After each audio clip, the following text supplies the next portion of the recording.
नाजरीन, आप देख रहे हैं हमारा यूट्यूब चैनल आगमऊ। मैं हूं नौशाद अंसारी। अस्सलाम वालेकुम। ऑल इंडिया कांग्रेस कमेटी की हिदायत के मुताबिक मुल्कगीर सतह पर कांग्रेस पार्टी के कारकुनान के ज़रिए सड़कों पर उतरने और मरकज़ी और रियासती हुकूमत के ख़िलाफ़ तहरीक चलाने से मुतल्लिक आज पहले प्रोग्राम के तहत ज़िला सदर इंतखाब आलम ने प्रेस कॉन्फ्रेंस की और क्या क्या बातें बताई, आइए हम आपको सुनाते हैं। अध्यक्ष जी, आज प्रेस कॉन्फ्रेंस बुलाने का क्या खास मकसद है? मेन मकसद है हमारे उत्तर प्रदेश कांग्रेस कमेटी से आई जो निर्देश है, भाजपा सरकार की आर्थिक लूट के खिलाफ सड़क पर उतरेंगे। सड़क पे उतरेंगे? कब से उतरेंगे? ये कार्यक्रम मेरा 6 से लेकर 15 तक चलेंगे। ये विभिन्न कर्मों में चलेंगे।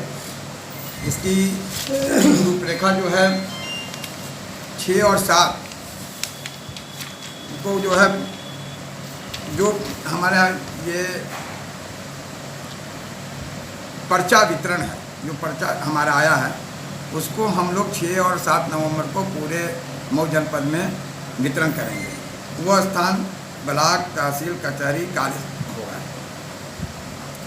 सड़क पर उतरेंगे तो सिर्फ पर्चा वितरण? 8 को मैं क्या कह रहे हैं, सड़क पे उतरेंगे, सिर्फ पर्चा वितरण करेंगे और या किसी और तरीके से प्रदर्शन करेंगे? सारे कार्यक्रम आप सुन लें जी। 8 नवंबर को आर्थिक मंदी और सरकारी नीतियों के विरोध में नुक्कड़ सभाएं हैं।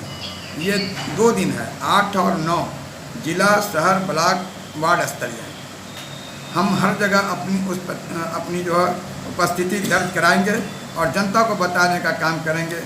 इस आर्थिक मंदी, आर्थिक भ्रष्टाचार के खिलाफ जो नीतियां हैं भारत सरकार की, उसको जगाने का कार्य करेंगे। इसी क्रम में 10 नवंबर को बेरोजगारी के खिलाफ बर्तन के साथ जिले के मुख्य बाज़ारों में प्रदर्शन होगा।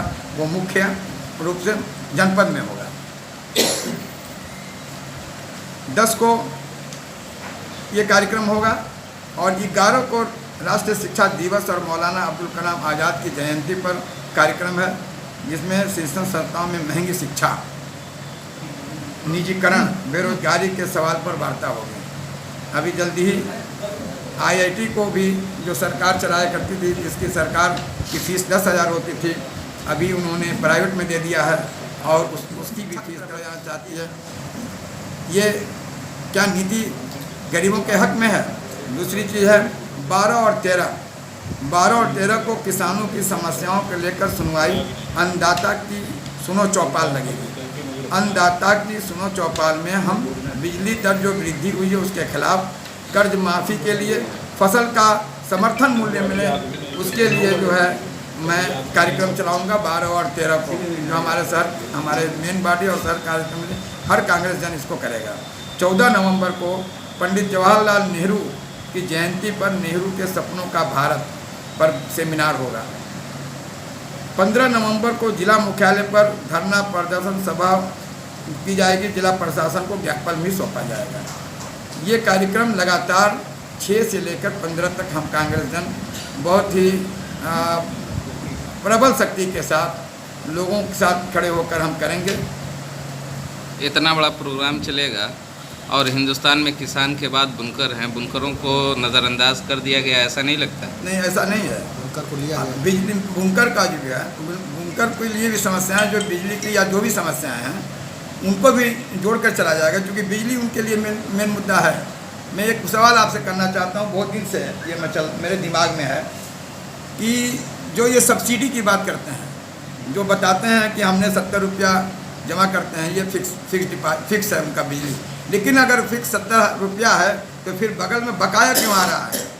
उस बकाये का भी उपाय होना चाहिए। बकाया प्रिंट नहीं होना चाहिए, वो सरकार के खाते में जाना चाहिए, उस बुनकर के कार्ड पर नहीं छपना चाहिए। ये भी बात हम लोग उठाएंगे। इस मुद्दे को भी हम ज्ञापन में रखेंगे। यहाँ के मूल बुनकर की समस्याओं को भी हम लोग ज्ञापन में देंगे।